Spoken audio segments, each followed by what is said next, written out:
All right, all right, all right. Hey ho, let's go.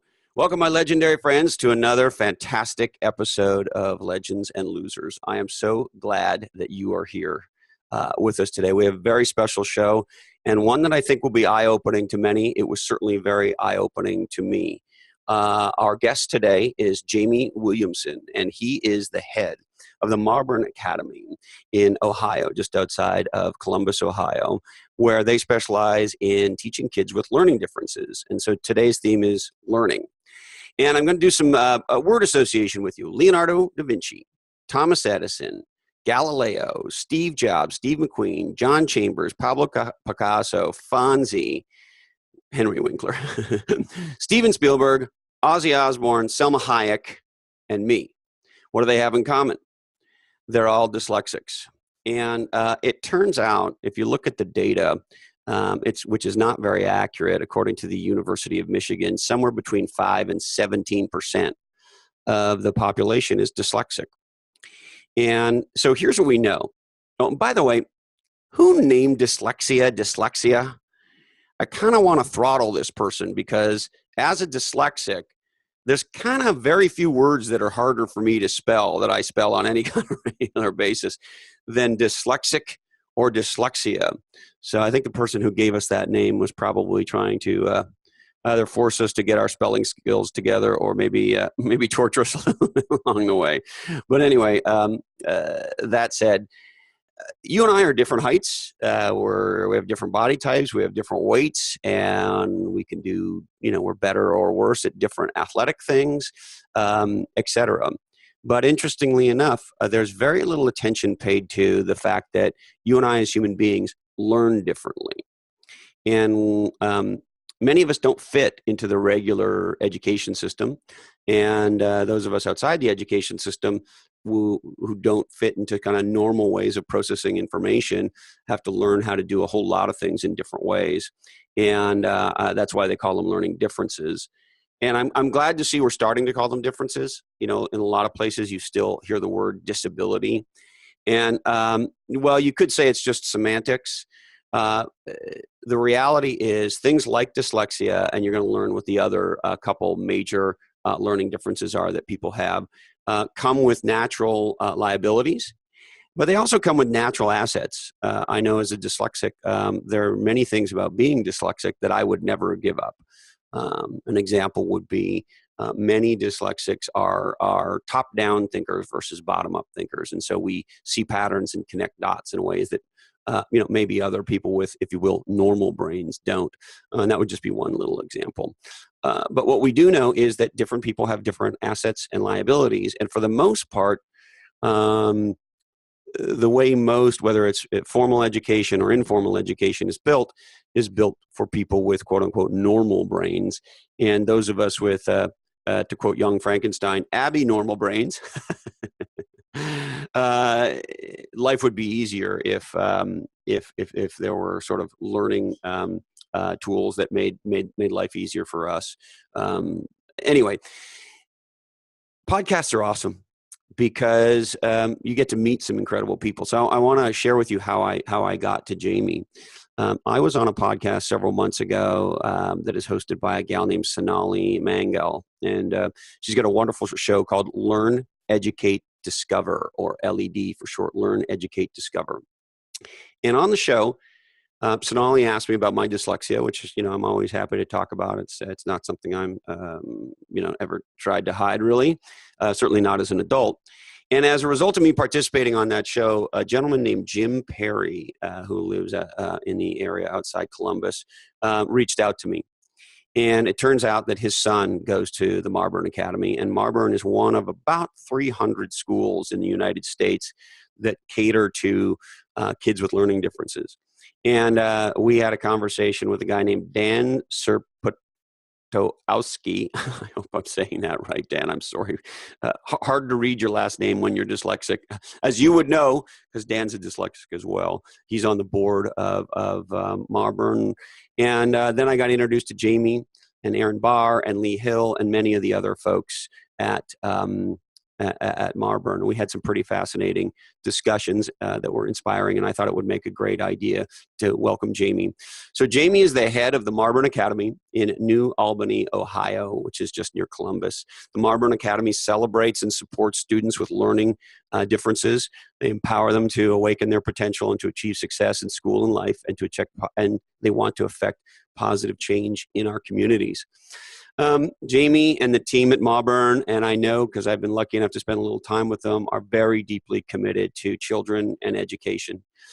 Jamie is a graduate of the Western Kentucky University, and he's got a Bachelor of Arts in Psychology, and he holds a Master's in Science and Education Psychology from Miami University. He's an avid cycler, husband, and dad.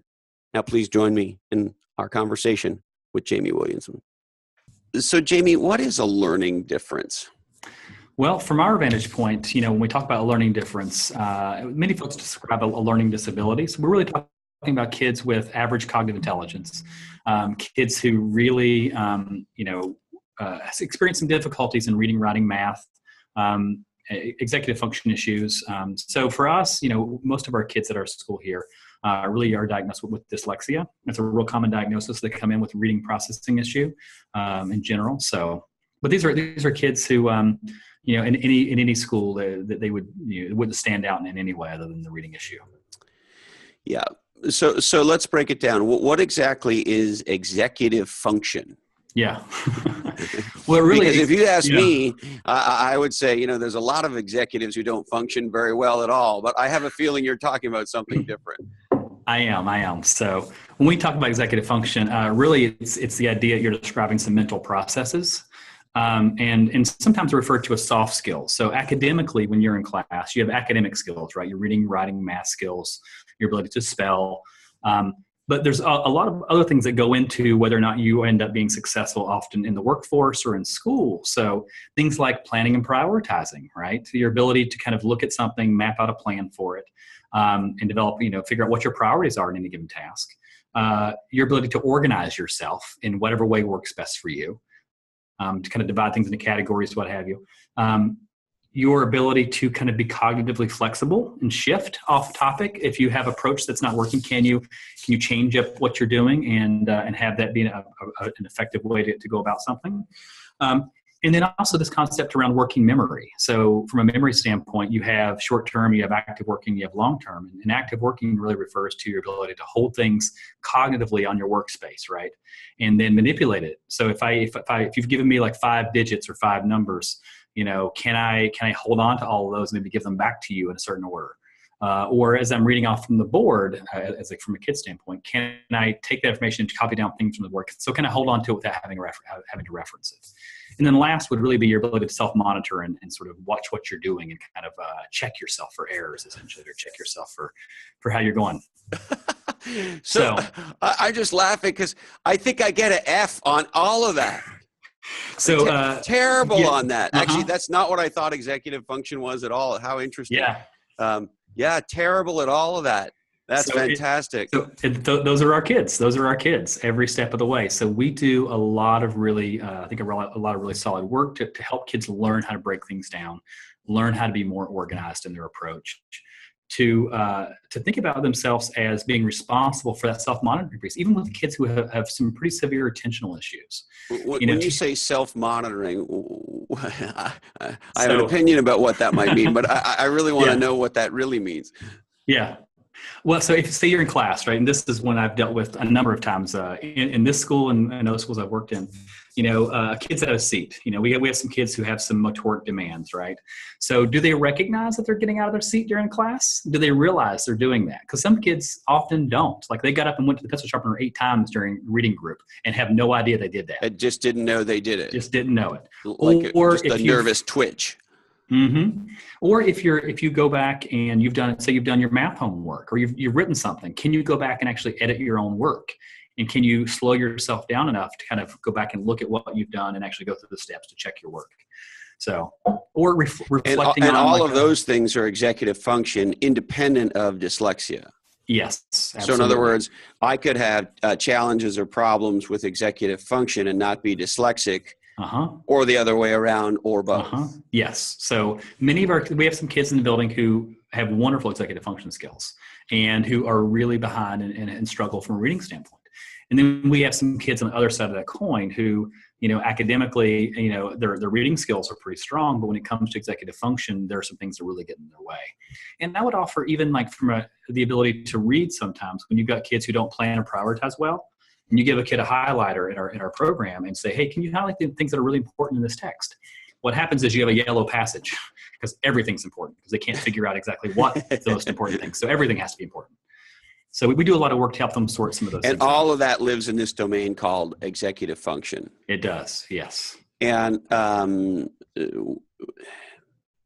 trying to understand how it connects to dyslexia. I mean, is there what percentage of people who have challenges or problems with executive function are dyslexic, or what percentage of dyslexics have this executive function problem? Yeah, I would say that, and I'd have a hard time pinning down an exact statistic on that particular piece. From our vantage point in our building right now, so we've got 240 kids. And if you really think about all of the pieces that go into the executive function component, I would say like 95% of our kids have some difficulty in one of those 5 areas, right? Okay. So it is fairly common that a dyslexic person would have some of this. Because that list of yours, I mean, I think I was batting 900 or something on the list. Yeah. And many of our kids do. And so, one of the things that we really work to kind of focus on is to kind of draw out some of those strengths, right? Because if you think that whatever your definition of organizing is. So if your definition of organizing is to color code every file you've got and have it all labeled and printed and highlighted and alphabetized and then alphabetized by, date, then I would not say that I'm organized.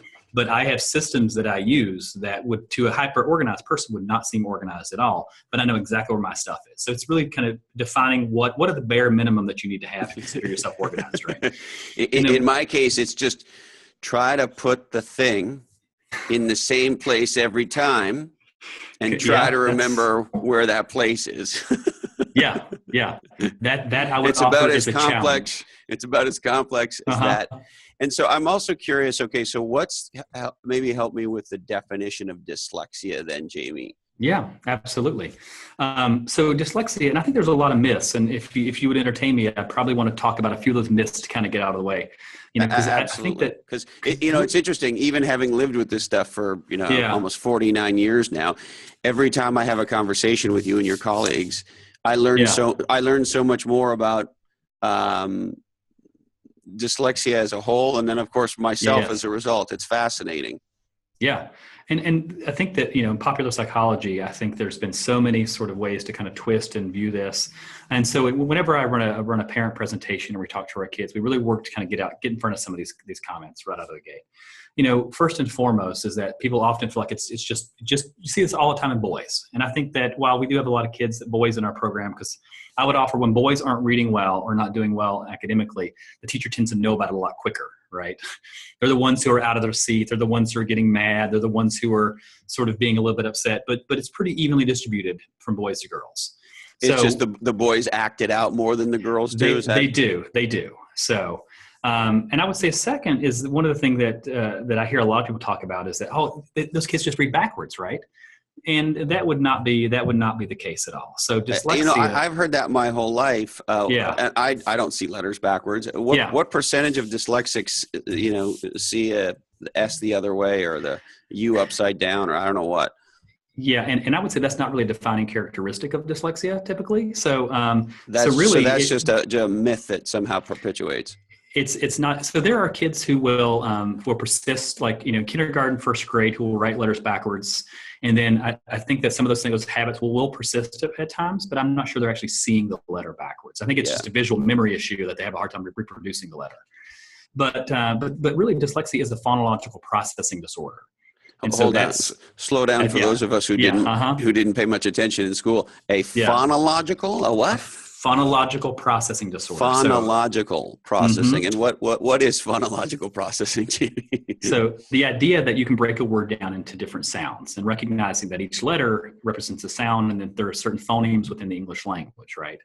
And so as you think about like the word, cat, recognizing that there's 3 sounds that make up cat. And if I were to say, take the first sound off of that, right? So what word do you have? At. So some of our kids really struggle with the ability to kind of segment or break those words apart or put those words back together. If you go with a more complex word like elephant, right, and take out one of the vowel sounds like elephant. So a kid often, when they read that and they miss that sound, they wouldn't know that that's actually elephant. They can't plug that back together sometimes. So it's hearing some of those discrete sounds in the conversation of words. And I'm curious, I've talked to a lot of dyslexics where they don't know where to even make those breaks. So yeah, in your mind, if you take elephant, there are logical breaks. If you were to hyphen it out, right, so that it would be more phonetic, so that you could sound it out.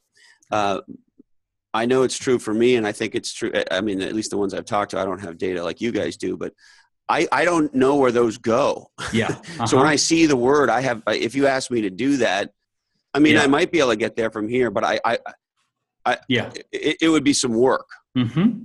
And many of that's really common experience with our kids. So when you think it's also why we can't sound words out, right? Yeah. I remember as being a kid in school, the teacher just saying, well, Christopher, just sound it out. And I didn't even know what that meant. It was like, well, Christopher, just fly to the moon. I don't know what that means. Sound it out. Yeah. It's a huge gap when you haven't sort of provided the instructional work for a kid to be able to do that.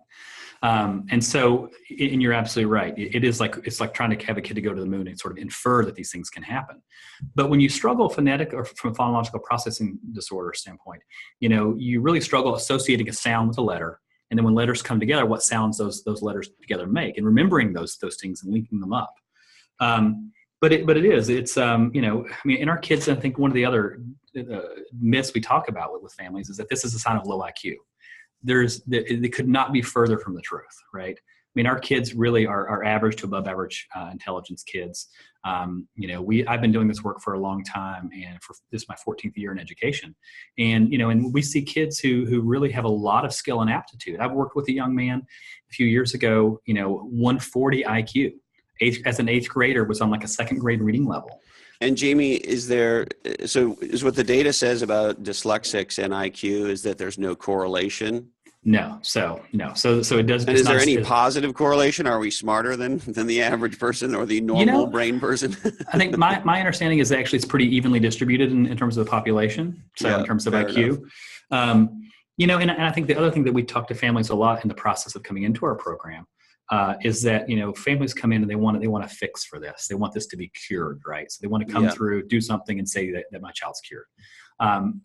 We tend to have a pretty upfront view is that this is not a curable thing, right? If you're dyslexic as a third grader, you're going to be dyslexic as a 45-year-old, right? And so you can still learn to read. You can learn to do a lot of things, but you're still at times going to struggle with this particular piece. If sounding those words out or doing the inverse of that, from the decoding to the encoding conversation, where you're sounding it out versus trying to spell it, you're still going to run into some challenges there. So now, at what point, and I'm going to maybe ask you a provocative question, Please. Jamie. At what point do you have a conversation with the parent that says, and now we'd like to talk about the massive, extraordinary gifts and advantages your child has because they have these learning differences? Yeah. I mean, I don't know if there's a gift associated with executive function. I didn't know I had that until 5 minutes ago. That's at least for me, I think that's mostly pain and suffering. Yeah. Uh-huh. But on the dyslexia side, clearly there's some I want to say good with the bad, but that's not really what I want to say. It's like, there's the other side of crazy is genius, right? And so yes. there's a huge gift that comes with the dyslexic mind. Yeah. And I have a lot of conversations with parents about that, because I do believe regardless of where kids come into our school program and students are, here for 3 to 5 years. Sometimes, we've had kids be here for 11 years. So we get to know them pretty well as learners. And one of the things that we work really hard to kind of impress into parents and to kids is that everybody has strength. Even if reading is an area of difficulty, you can always find some strength within the conversation of reading. And so we really work to kind of draw that out for kids and show them that there are some things within that they can still do really, really well. You may not be able to decode incredibly well, but you may have some really incredible background knowledge you can kind of tap into. And what are the sort of differentiating skills that tend to show up in dyslexics that don't tend to show up in normal brain people? In terms of kind of gifts, in terms of assets for that standpoint? Yeah. Yeah. I think one of the biggest gifts that I feel like dyslexics get is this conversation around resilience. And so, I do. And because so many kids go through their school career and they never hit a wall, right? Doors open, information comes, are never challenged. And when they get to the point in college, maybe graduate school, where they become challenged with something. So if your entire school career has been like, you can do this because you're smart, and then all of a sudden you can't do it, does that mean you're not smart anymore, right? So kids often will stop and give up, right? This is well, I can't do this now.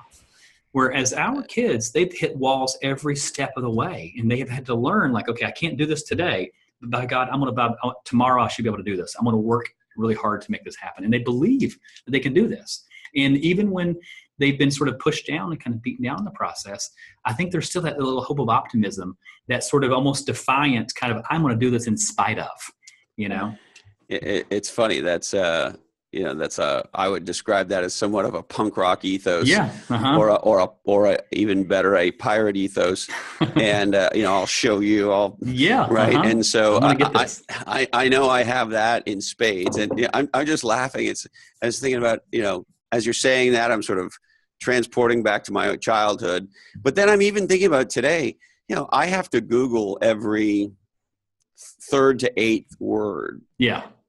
From a spell check perspective, because Microsoft Word won't get it because that's how badly it's spelled. Yeah. And on top of that, I actually have to see it in the sentence and context, because as you of course know, many of our words have multiple meanings, or there's things like quite and quiet, and there's all these things that if you have a brain like mine, you're not going to catch. So if I don't know, I end up having. So, I'm just imagine having to Google every eighth word to make sure it's the right word, right? And so, as you're talking, I don't think about that much. That's just how it is. But that part's always there.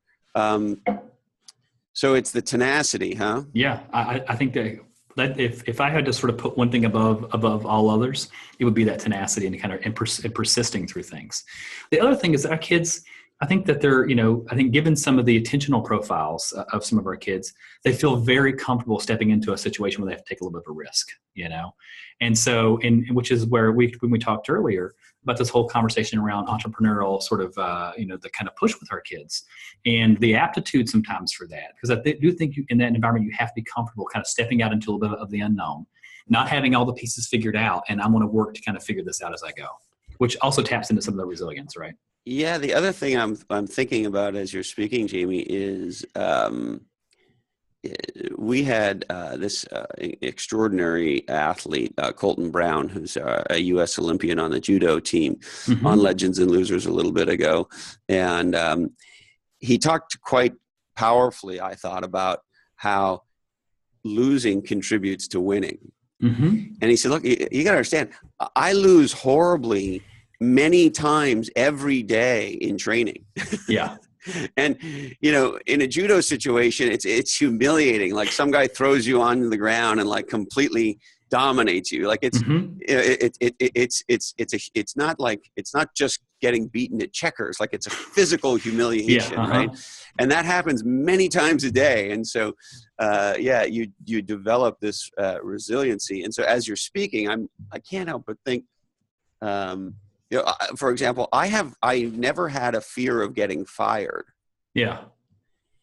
And it took me actually quite a while, well into my 20s, to sort of have any level of appreciation for how most people seem to have this horrible fear of getting fired. Like it was like the horrible things that could happen to you in life, the loss of a loved one, and getting fired was like number two. And I was like, getting fired, Yeah.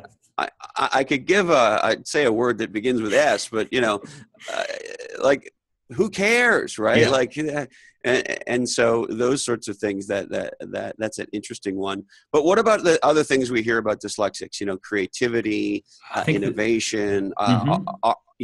So many breakthrough artists are believed to have been dyslexic. So tell us about that sort of side of it. Absolutely. And I do think it comes back to the ability to kind of take a risk. Creativity is really kind of stepping out on a limb here and sort of trying something that may have not been tried.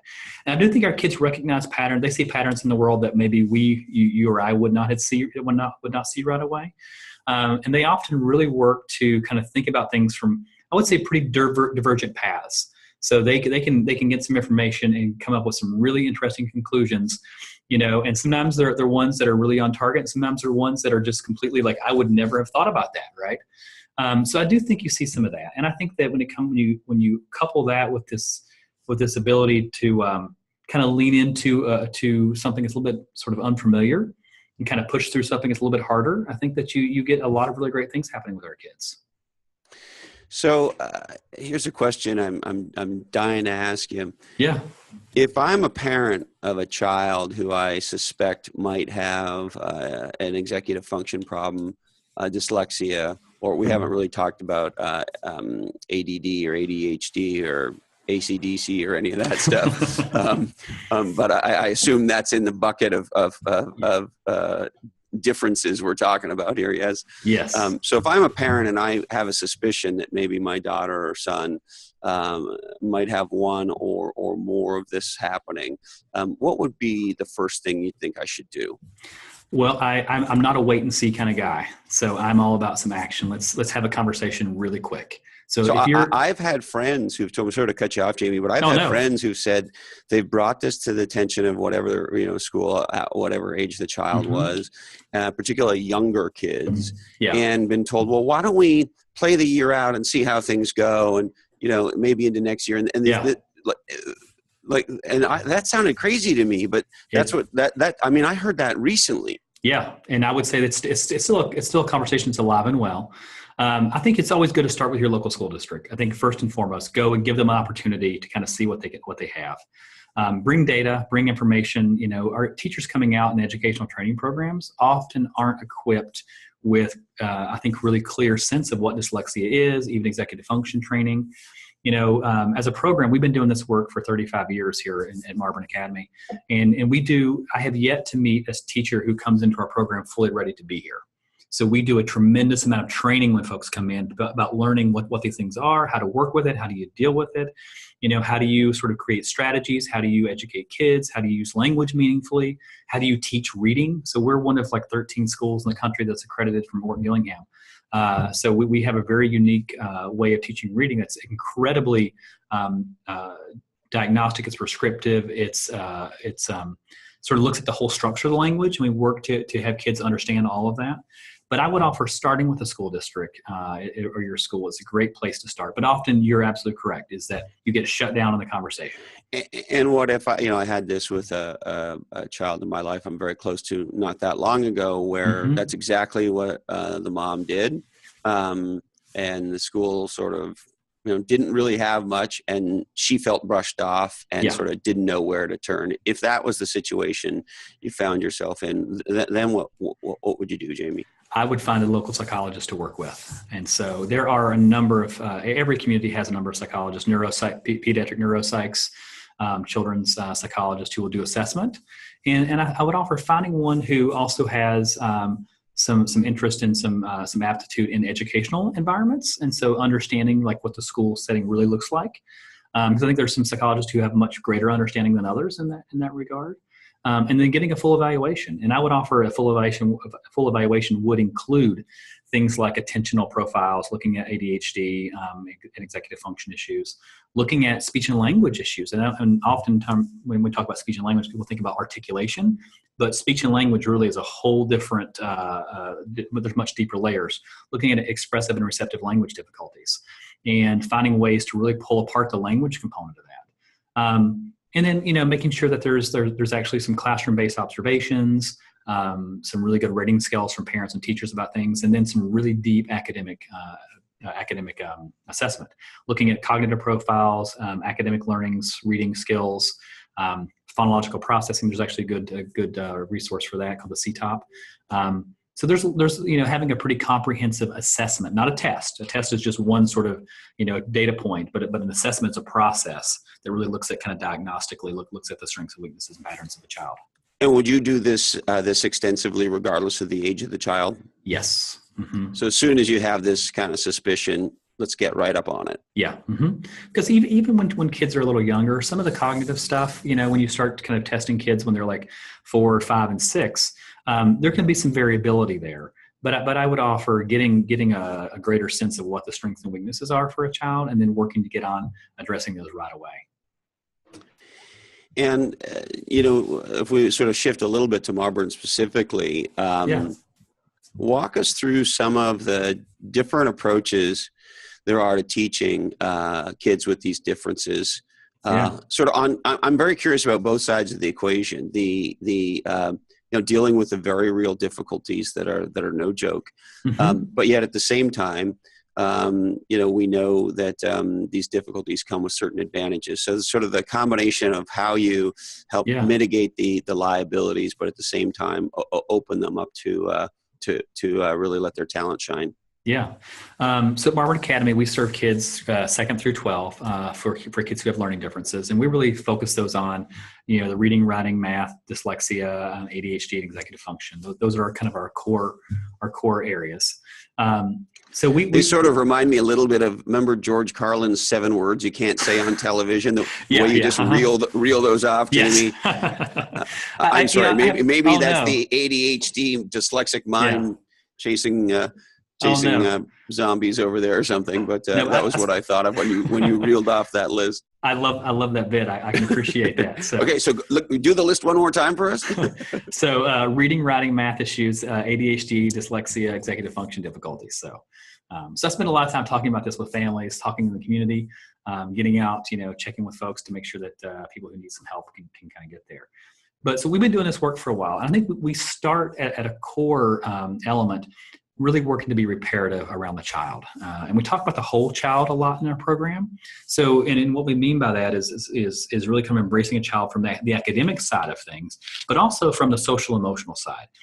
I would love to sit across from you today and say that, we have kids who show up in our program who are so excited to be here because they get to go to Marburn, right? They're here on our doorstep because they've had failure, they've had frustration, they've ran out of the burning building essentially from an academic standpoint. And life has been really challenging. You're the last stop, not the first stop, right, Jamie? Often that's the way it feels for families, and what we have really worked to kind of make sure families know is that this is our wheelhouse. These are the kids we serve best, and we really create an atmosphere where kids get to come in and they get to feel like they're part of a community. Because often in a greater school system or setting, they feel disconnected. They don't feel invested. They don't feel involved. They don't feel like they're being successful. And it's really hard to get out of bed every morning and go into, if that was your full-time job, it's hard to get out of bed and go into work and do that every day. So could you maybe help me with some of the specific things around that you do that are different? Because I think it's absolutely fascinating that make a difference for these kids. First and foremost, we create small, intimate classrooms. So 16 kids per class. We actually have 2 teachers in each class. So at a structural level. So there's a lot of ways to do this. I want to make sure I heard you. 16 kids? And 2 adults. 2 teachers? 2 licensed teachers. 2 teachers, not a teacher and a volunteer parent or anything like that. 2 full teachers. On your salary teachers, 16 kids. Who have gone through our Orton Gillingham training process from a reading standpoint, who have gone through our work around executive function, who've, been trained on all the things they need to come into the conversation and be ready to work with our kids for. And so it requires that level of attention. Yeah, absolutely.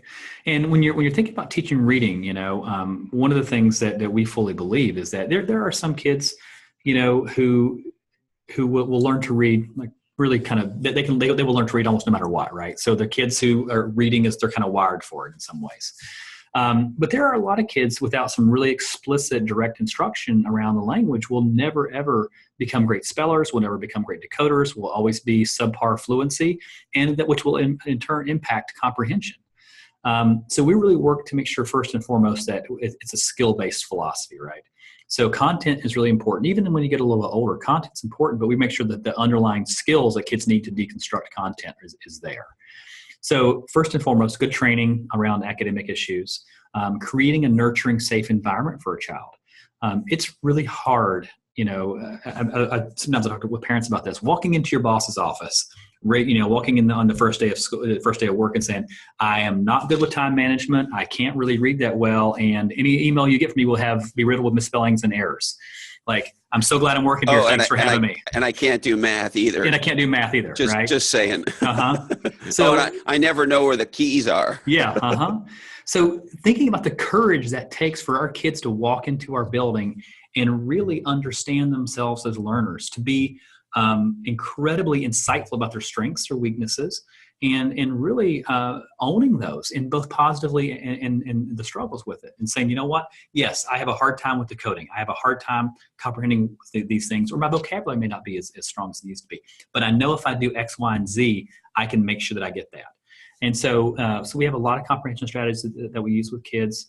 Like in our lower division, which is our kind of our 1st through 5th grade, we have like an hour of Orton Gillingham a day for kids. Like, I was down there just the other day, and they're taking popcorn, and they've got this little dozer, and they're doing multisensory activities to sort of divide the words up into vowel patterns. And so they're having a really great time doing this, but they're also learning the vowel patterns, OW and AT. And so they're doing some really meaningful academic work, but doing it in a fun, playful way. And how much, Jamie, of what you do is, in the tech industry, we call what you just described gamification. Yeah. Right? Mm-hmm. Whether you're gamifying an accounting app, although I'm not sure how you do that, but I'm sure somebody's working on it, or how you gamify some kind of a learning app. And so how much of what you do brings that kind of a gamification component to it? I would say so much of what we do. In many school settings, you have this sort of teacher delivering content to kids, right? One to like 25, 1 to 30. Like, I'm going to tell you what you need to know. In our classrooms, I would say that's flipped a little bit, because the kids are kind of driving the conversation. We meet children where they are. We talk about their level. Hold on a second, Jamie. Yeah, what do you mean the kids are driving the conversation? I don't have a lot of experience with this, but my niece, Quinlan, invited me into her class to give they were learning about different countries. And when they got to whatever the country was, the teacher tried to find somebody in the class whose parent or relative or whatever might be from that country. So they got to Scotland, Lochhead, right? So I get invited in, and I sit down, and all the kids wanted to talk about was the Loch Ness Monster. That was it. And then that would be going on. And then one kid would put up her hand and say, my father likes broccoli. And I'd say, oh, that's awesome. And it was complete chaos. It was a very eye-opening experience for me. So tell me how the kids again run the class. So we do work to kind of flip it and have the kids be incredibly engaged. So we want the kids engaged in the dialogue in the classroom. The teacher really kind of sets the parameters, facilitates the process, asks the right questions, puts the kids in the right sort of frame to really work and discover and answer those questions. So for instance, when we're teaching them reading the vowel sound, the OW, right? We could have just said this OW pattern makes this sound, but we didn't do that. We said, okay, let's experience this OW sound. Let's have you do some physical things. Sometimes they're drawing letters in the sand. They're writing they're writing letters and letter patterns out on shaving cream on the desks. So doing things to make it get a little bit messy at times, and be a little bit engaged, be a little bit physically involved in this, and experience what they're trying to kind of learn. So it feels a little bit more like a hybrid of maybe art class and gym class. And mixed with some crafts. Throw some crafts in there. Right? Yeah. Okay. Like for instance, we were down the other day. The kids were learning. I was down the other day. The kids were learning about the Battle of Gettysburg. So they had set up, the North and the South, and they'd made little like paper balls, and they had artillery set up, and they had kind of mimicked the settings for each kid. And so they had this little paper warfare, right? And then they got to process the whole strategy behind how the North came in or how the South came in. They had to talk about the conditions of the battle. So they learned about this by doing something fun, or we had some kids debating in our middle school the other day, talking about raising the merits of raising the minimum wage. So they had some kids in the center of the circle talking about this, and while kids on the outside of the circle would chuck questions into the conversation that they could then respond to. And then the kids switched. So teacher's guiding the process, but no, she's not lecturing to the children. So, but the kids are, so there's a healthy buzz to our classroom. It's a game. Yeah. It's a game. Yeah. And the kids are really they're super engaged because you didn't tell them the merits of the minimum wage raising or lowering, but they got to sort of think about their own positions and discover where they were in this. And so they have a lot of fun in our class, and they get to learn a lot in the process. And what are the things you do to sort of stoke or empower the creative side of these kids that, maybe they wouldn't have the opportunity to do or express at a normal school? Absolutely. We do a lot of affinities-based programs. So, strengths are things you're good at. Affinities are things you love. Sometimes those things work really well together, right? So sometimes, like if I'm riding, for instance, I can talk about my affinity, which may be horseback riding, or cycling. But if I don't write well, or if I have a hard time coming up with topics to write about, maybe I'll use my affinity to kind of pull into an academic skill. But we have kids exploring. We have clubs, we have activities. Our high school, we have what's called the May term, where it's a 2-week process where they spend and the kids decide what the curriculum is. So they pick some classes that we create some classes around. So if we have a group of kids who wants to do bird watching, so they'll spend their whole entire morning for 2 weeks for 3 hours doing just bird watching. So they'll learn about the different types of birds, what the process is, how to use your binoculars. We're running one on cycling actually for this May term. I'm going to help the art teacher. Can I major in backyard chickening? You could totally major in backyard chickening. So we could make that happen, Christopher. Sorry, you can't talk about birds and expect me to hold that back. Yeah. No, but if we've got a kid who's got an interest, and there's a couple kids who can kind of rally around this, we will create a May term class for this to happen in our high school. And so the kids really get to spend some time. We've had kids do app development. We've had kids do game design. We have a game on the App Store right now, a Capture the Flag app that our kids created last year. Oh, that's great. Yeah. So we do a lot of really fun, engaging things. The kids get to feel some ownership in the process. And so, Jamie, if I'm a parent and I'm in the situation, I have a child that has one of these, and there isn't, I don't live near Marburn, and there isn't a Marburn that I can find that makes any sense geographically for me. Yeah. So, I have to have my child in, if you will, the regular school system. Yeah. What advice would you give in that situation? I think partnership, one is getting a good evaluation and taking data and being armed with some data when you go to a school. I'm a big, I was a psychologist in schools for 5 years prior to going into independent education. And I'm a big believer in partnership, right? So coming in and working to partner with, because I haven't met very many teachers who really don't want to do the right thing, right? They love kids. They want to be here. They want to help. I think often they don't know what to do. So coming in, trying to kind of partner, trying to help grow them as a teacher, as an individual is a great start. There are a number of places, there's some web resources. Understood.org is a great place to kind of do. NCLD, the National Center for Learning Disabilities, there's also some good resources on there. And working to find, if reading is the issue, I think working to find a great reading tutor, someone who, and I would offer for someone who has some training to do this, because it's easy to put your shingle out as a reading tutor, right? But it's another thing to actually be good at this. So finding some. I would imagine tutoring a normal brain child is a lot different than tutoring a dyslexic brain child. So, for instance, our tutors in our program here, we have a 2-week sort of classroom module based on Orton Gillingham. So you get to learn about the neurological kind of underpinnings of reading and executive function, and how the brain works from a neurological standpoint when it comes to reading.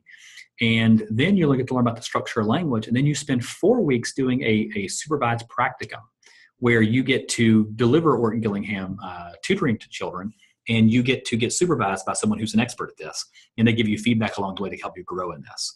So, there's a number of ways, and there's other reading programs out there, but I think our practicum process is pretty high expectation, high accountability. So what I kind of hear you saying is, if you don't have access to a Marburn, it's very hard to recreate it. I would say yes. As volleyball after school kind of a thing. Yeah. But I do think that there are some good tutors out there that can help from a reading standpoint and help a kid grow. And actually, if you go to the Orton Gillingham Practitioners website, the Academy of Orton Gillingham Practitioners, they have a list of tutors. There's a couple other websites that will actually kind of catalog in your area. The International Dyslexia Association has individual chapters in different regions of the country. They will often collate a list of tutors and oh, wow, that's families. Cool. Mm-hmm. And do normal schools, are they starting to provide any kind of accommodation for dyslexics? You know, I've heard and read things about how, Yeah. you know, extra time, even things as simple as extra time on a math test or whatever it is, can make a giant difference. Never mind some other more important or more sophisticated things. Yeah. Well, I think that there's a much healthier movement these days to get kids some help. I do think it starts with good evaluation and kind of partnering with the school to kind of make sure that stuff's being honored and being recognized and getting typically getting identified with a multi-factor evaluation within the context of the school to actually be able to get extended time or get a 504 plan for some of these things. But there are, like in our area at least, and we've helped, I think, help push this conversation along as an organization. There are a number of school districts locally that have picked up and are doing some great reading work. They've actually started doing, if they've got Orton Gillingham fellows and some trained folks who actually are doing work within the classrooms and working to train their own teachers. And we've actually been involved in some of those trainings. We actually had a training today for multi-sensory reading approach for a local organization. We trained 12 other teachers yesterday and today. So we partner with some districts, partner with some other nonprofits and some other educational organizations to help train folks to do this. And how many schools are there like you guys in the country? So I would say an exact number would be between 275 and probably 315 schools like similar to Marburn across the country. And there's really the unfortunate And is part. it happening internationally as well? If you lived in the UK or in Europe or somewhere in Asia or where have you? You know, that's a really great question. I know there's like the International Dyslexia Association has some branch offices overseas, but I'm not sure if there's other independent schools doing similar work to this. I know in some countries, I know it's a little bit behind. You know, we're certainly, I think in the States, a little bit ahead of the curve on that. But I think there is some work happening internationally as well. The other question I'm dying to ask you is, if you're an adult, I had this conversation recently. I was on another podcast, and the interviewer was asking me about my dyslexia, and so we were talking about it. Anyway, long story short, this guy reached out to me on LinkedIn, and he said, I saw that podcast, and we had this aha that my son is dyslexic, and that I'm dyslexic. And so I just want you to know that that's what happened. And, you know, it was incredibly powerful. Yeah. And he said, you know, he was in his 40s, and he said, my life makes sense to me now. And so this leads me to the question, if you're an adult and you just found out that you're dyslexic, or in my case, that I have an executive functioning problem. It's like, wow, like I was batting it had to be 900 on that. Yeah. What do you do? What should you do? You're an adult. Hopefully you're a successful adult, but you are where you are in life, and maybe you just listened to this, or maybe you recently heard something else, or whatever it is, but you recently found out that you have one of these learning differences. Yeah. I think the core of the conversation is really about kind of personal transparency, right? So knowing your strengths and weaknesses incredibly well. So if you as an adult have managed to get through 40 years of work, and you have some sense that you've struggled with this, and you realize I have this moment, you know, maybe kind of taking a step back to say, okay, when things went well for me, what did I do to make this happen? From a reading standpoint, for instance, right? And, you know, so for me, for instance, I listen to a lot of books on tape. Well, I guess audiobooks now. There's no one's pulling out cassette tapes these days. I get that. You don't have your Walkman going, Jamie? Yeah, my boombox up here on the shoulder. Exactly. No, I don't do that. But I've listened to a lot of audiobooks. Like I listened to your book on audiobook. I've listened to probably like, I don't know, in the last like 5 years, I bet you have probably done 150 books on audiobook. Like I listen to a lot of audiobooks. If I'm traveling somewhere, that's my go-to. Now, and podcasts are like another secondary piece. Hey, I found a podcast for you recently. Oh, yeah? I met this guy. I was actually on his podcast. His name is Manny Vaya, and the podcast is called 2000 Books.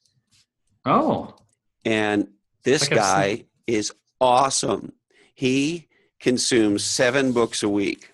Wow. And he was frustrated with book summaries and sort of book critiques, because he thought the summaries were really just dry retreads and the critiques were, lacking in various ways. And so I don't know what to call him, Jamie, but he's a new category. It's a hybrid of book reviewer, sort of book summary, and he sort of throws in his own kind of, he's got his own, he's almost a bit of a motivational speaker. Yeah. He throws his own spin on it and so forth in a very compelling way. Anyway, it's a cool way to take a look at a book and decide whether or not you want to further engage. Yeah. I love that. I'll have to check that out. Yeah, he's great. But to get back to your earlier question, I do think kind of recognizing one's strength and weakness will help you as an adult sort of cope with where it is you've come from a learning standpoint. When it comes to executive function, I think that there are a lot of things that we can do to help ourselves become better planners, prioritizers, organizers, shifters, if you will. That's a really hard one for a lot of adults, right? Where are my keys, Jamie? Yeah. There are apps for that now, right? You can, and I do think using technology as a digital assistant is huge. Yeah, well, then I wouldn't be able to sync the Bluetooth to the key thing, and I want to kill somebody. Yeah. But it no joke, it takes me 20 minutes to get out of the house. Yeah. Just to get all my, I'll say the word stuff together, and myself and all that. It's embarrassing, So you think about how I'm supposed to be an adult. I can't get my butt out of the house. And I have a similar issue with my keys, my watch. I'll put them in a different place every single night. But what I've learned is before I go looking for them, I walk through my day yesterday. Like I came home, I took my shoes off here, I went and did this. So I've got a strategy because they may end up in the kitchen, they may end up in the bathroom, they may end up on my belt clipped in a pile of laundry in the corner of the room. Like, who knows where my keys are going to end up. So I'm with you on that one, but I've developed a bit of a strategy to help myself kind of move through this, or kind of cope with that. So, but I think that, even thinking about like planning, right? And sometimes when we talk about students and some of these things, we have this sort of, I think, failed assumption that you'll work on a skill with a kid or a student, and then you'll sort of pull the thing that you're working on them away, right? If you've got a homework plan and this homework plan is working out really well, say a kid's turned in like no homework, and you do this homework plan, and all of a sudden he goes up to 100% of his homework. And the parents are so excited, the teacher's so excited, the kid's so excited. And then what happens? You take the plan away. And then what happens like 2 weeks later? You're back to no homework, right? So plan was working. You should have kept it in place, and you should have found a way to have the child own that plan moving forward. And it's the same like if you were to take my calendar away from me, I'm a pretty organized for the most part and incredibly calendar conscious individual. And I have my stuff scheduled. I know that Candace and Lee have been talking and getting us sort of worked out on this. But if I were to take my calendar away from me, I wouldn't show up to maybe 2 appointments over the course of the week. There is no way I would be anywhere that I was supposed to be. So I have this sort of prosthetic thing that I use. Candace is always surprised when I actually show up and do whatever it is I'm supposed to show up and do. Yeah. Yeah, she texted me the other day. My wife Carrie was out of town, and she texted me. She said, "Have you gone to pick Carrie up?" And miraculously, I had. So I think that you need a combination of a good assistant, someone to help kind of manage. That's what mine does for me. She manages my life, and she's like, "You, Jamie, you need to be here at 2:30. Don't forget. Make sure you go over here. Leave. Actually, go to lunch today. Like, find some time to eat some food in your day." But I think utilizing some of those tools and technology has come such a long way.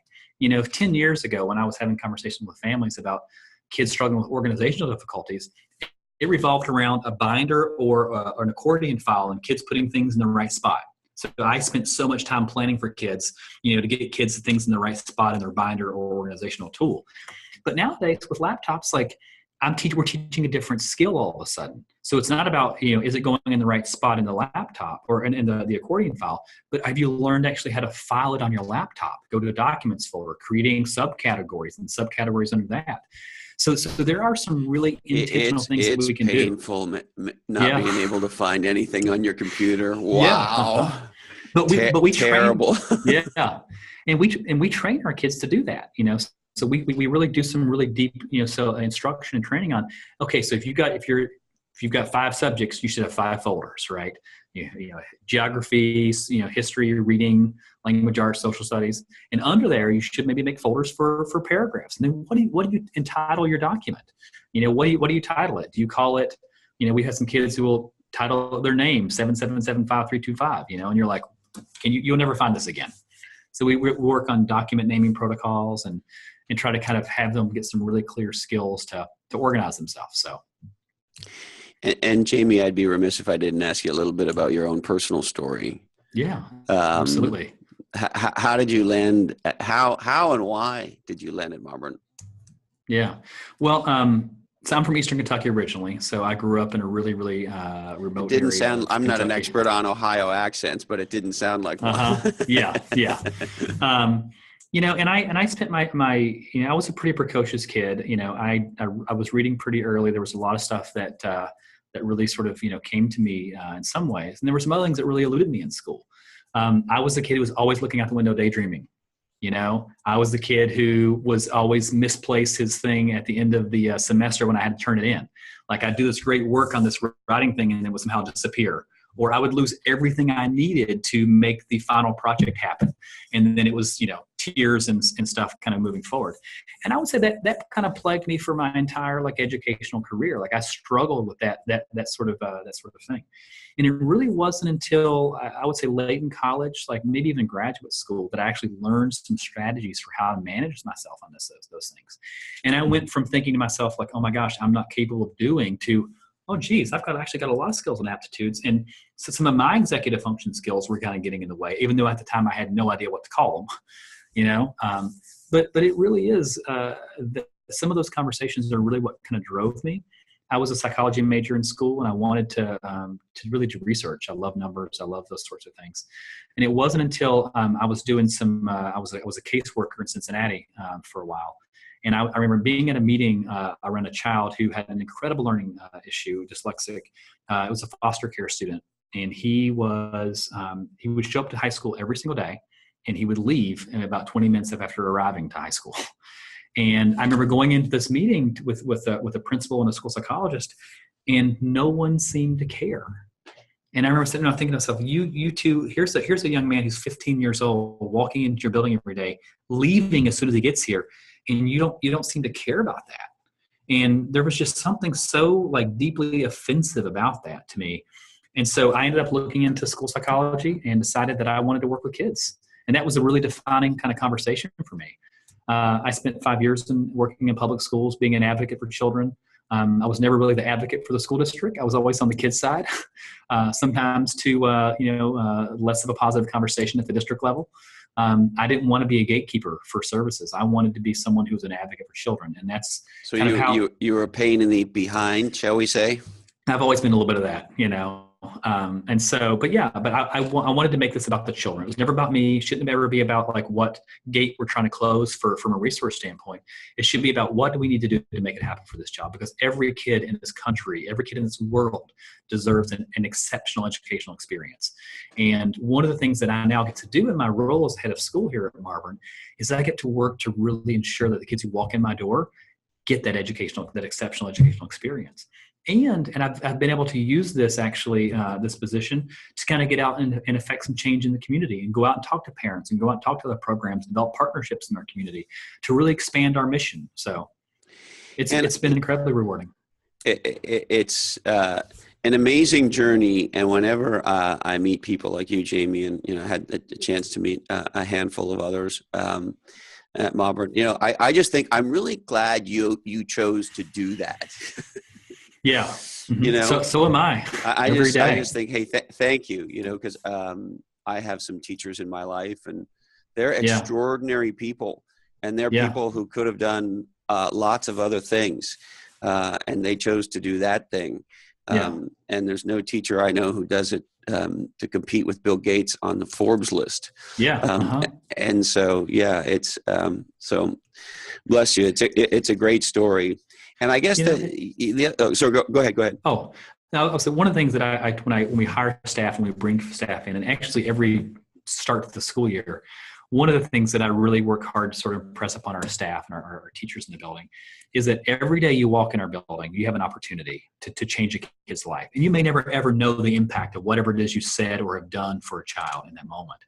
And I really encourage our staff and our community in a greater sense to always look for those opportunities. When you see a kid, in a moment of struggle or a moment of difficulty, kind of leaning into that conversation, being that positive, resilient, kind of fanner for that child to kind of be who he is or her or she is, and to recognize their strengths and to do some great work. So it's part of that cultural piece. We love being here. Can I share with you a quick story about that? Please. So as my life in education was going on, grade 3, I got an award for being the most mature kid in the class. In grade 4, I think I spent most of the year in the principal's office. Anyway, my mom knew I had a problem, so she put me in a fine arts school starting in grade 7. And as 7, 8, 9, those grades, math, geography, science, all of that stuff doors shutting, getting Fs. A C in any of that stuff is like a breakthrough. So those doors are shutting. But she put me in this school that was a half music, art, and drama, and then half the sort of normal curriculum.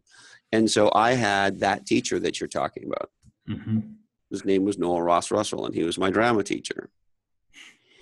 And he opened that whole creative door or set of doors for me. Yeah. And I was able to learn to be a musician and perform and do all this creative stuff. And so I have often thought, Jamie, what would have become of me if I had had an experience of only doors shutting? Yeah. So that's kind of point A. Point B, the specifics are not important, but the net of it is I found him because of the power of the internet. And I was able to write him the thank you letter I've been waiting all these years to write. That fills my heart to hear. And Jamie, I told him what I just shared with you, that he was the guy that opened those doors, and I was able to thank him for my life. Yeah. That is a beautiful, beautiful moment. I was up at, there's a guy named Bob Brooks, Dr. Bob Brooks up at Harvard. And I went to a session up there with him, I don't know, maybe 5 years ago. And it was about resilience, developing resilience in kids. And one of the things he talked about, I think Julius Siegel, I think was the psychologist who wrote about this, but that people who are resilient often can go back and identify this, what they call a charismatic adult, right? In their past, somebody who really they draw strength from. Yes. Someone who loved them unconditionally, someone who supported them no matter what, someone who always saw the good in this person, right? And so in that moment, he challenged us, Dr. Brooks did, to think about who that was for us. And then he took it even a step further. He asked, have you thanked them?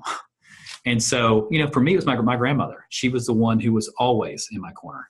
And it took me 2 years to tell her that. I went home, I tried to tell her face to face, and I couldn't do it. She and I would both break down in tears because I couldn't handle it. She couldn't handle it. And so I would always back out of the conversation.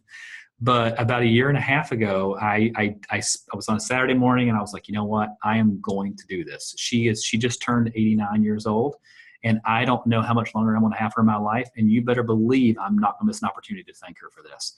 So I wrote her this two-page letter, and she called me, and we almost couldn't talk. It was like I got it out, and she got to sort of accept the thank you. But then we just cried on the phone for like probably 20 minutes, and then talked a little bit, and then when I saw her again, I got to give her an incredibly huge hug. But a lot of times people don't think about that, to kind of go back and really think about who that was in your life, and go back and do that thank you. Yeah, and some of us need many of those people. Yeah. As you know, I'm started off as an entrepreneur, and people often say to me, "Oh, it must feel good being a self-made man or a self-made person." Yeah. And I understand the compliment that it's meant to be, but yeah. And to which I try to be gracious, but I always try to remind people, like, I have no experience of self-made. Like, I don't know what you're talking about, right? Yeah. Because to your point, we all need those people in our corner, and we need them all the way along. We do. We had Anne Miracle on the show, and she's been called by Forbes the most powerful woman in startups. And she's an extraordinary human being. And she's a venture capitalist here in Silicon Valley. And she was talking about early in her career, having the opportunity to meet Lou Platt, who at the time was the chief executive of Hewlett Packard. And when she met him, she didn't know that's who he was. And for whatever reason, he took a shine to her and kind of believed in her. And, what a pivotal experience that is. And, and in my case, I could point to many. Yeah. My drama teacher was one, but I mean, for me, of course, it starts with my family and then a lot of help along the way. What I love about what you're saying in the context of education is if all of us thought for a moment, particularly about the teacher or teachers we had, that the ones that really made the difference at that tough time for us. And those of us who are teachers, we said, okay, well, what if our commitment was to every day to be that teacher? Yeah. That's a challenge I lay out every single school year to my staff, because it is important. It's a beautiful thing to be there when someone needs to be caught, and to help when someone needs to be helped. And again, at the end of the day, it's not about me. It's not about my teachers. It's about the kids that walk into our program, the students that we serve, and the families, and the impact, not just in that child's life, in the context of the student, but the impact that our kids feel from a family sort of setting. Our parents talk about, just the holistic impact of coming to a program like this, where all of a sudden homework is not a fight every night, where all of a sudden, like, you see some hope at the end of the tunnel for your child who, you thought maybe this kid was not even going to graduate high school. And now you're seeing that this kid can do this, and that he may even be going to college or doing some post-secondary work to pursue a love and passion for him. It's really a familial system community conversation. And you're right. Like, it takes a lot of people to get our kids there.